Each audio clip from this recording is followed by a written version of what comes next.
rescuers rush to find the crash site. Among them are police officers from the Gahanna, Ohio Police Department. The weather that night was cold, but it was very moist, like almost a freezing fog, mist type of night. Really sticks out in my mind how intense the fire was at the time. I didn't see any way possible that somebody actually in the crash zone itself could survive. Ki Ping Lai, his wife and daughter are the only ones to survive.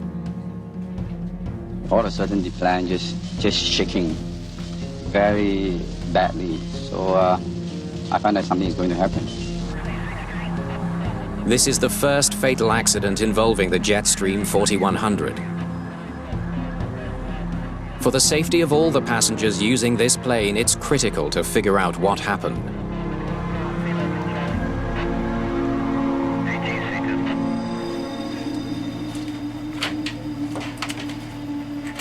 By morning, investigators from the National Transportation Safety Board, including lead investigator Al Dickinson, are on the scene.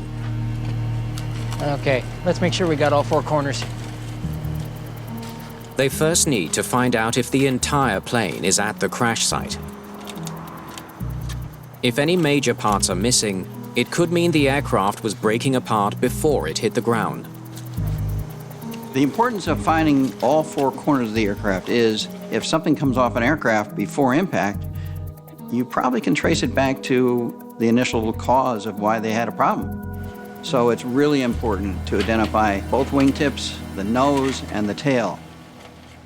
But their challenge is immense. What's left of United Express 6291 is barely even recognizable as an airplane.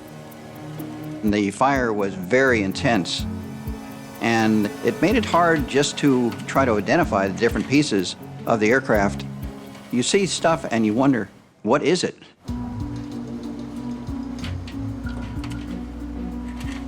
We've got the nose over here. We've got the tail over here. We found all four corners of the aircraft right at the accident site. And we've got the wings out over there. So the aircraft was intact until it contacted the ground. And therefore, you can eliminate any structural thing that might have happened during flight. The plane did not start coming apart in midair.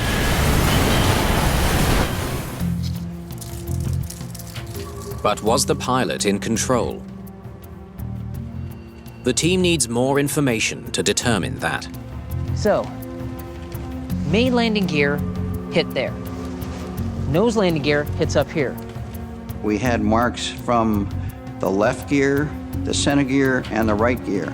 It's lined up with the runway, gear down, but crashes short.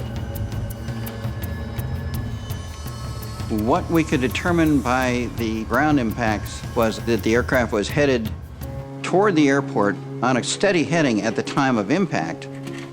Hey, what do you got there? As the aircraft descended, its propellers cut through nearby trees. The angle of the cut marks tells investigators the angle of the aircraft as it came down. Okay, the propeller cut mark started about 60 feet up. Same on both sides. So it came in level. There was no indication from the tree impact that the aircraft actually went anything other than in a straight line into the trees and the ground. The impact marks on the ground and propeller cut marks in the trees suggest to investigators that the pilot was in control of the plane until moments before the accident. Okay, flaps 9. Gear down. So then why did it crash? Hey, bring it in here. Dickinson and his team soon find a clue, a key part of the wing. Ice. Looks to be about 1/4 of an inch. Let's get some pictures of this. It's the biggest clue yet. We found a couple of instances where you could see the amount of ice buildup.